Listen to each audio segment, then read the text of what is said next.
Əziz abituriyentlər, bugün sizi buraxılış imtahanındakı esse tapşırığının müəyyən texnikaları ilə tanış eləyəcəm. Yadda saxlayın ki, sizə mövzu və ya sual veriləcək.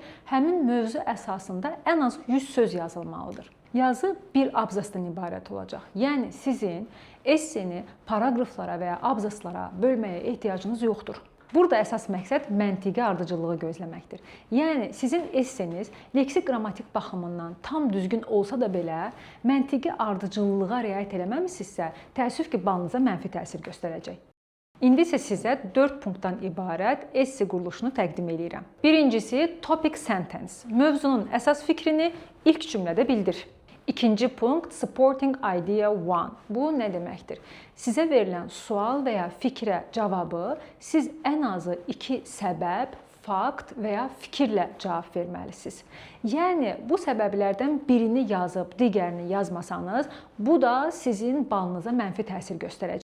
Üçüncü punkt, supporting idea 2. Yəni, sizin mövzu ilə bağlı ikinci səbəb, fakt və ya fikriniz. Bunu qeyd eləmək istəyirəm ki, siz supporting idea bölməsində öz fikrinizi izah eləyib, daha sonra ona kiçik bir nümunə gətirsəniz, sizin essenizə müsbət təsir göstərəcək.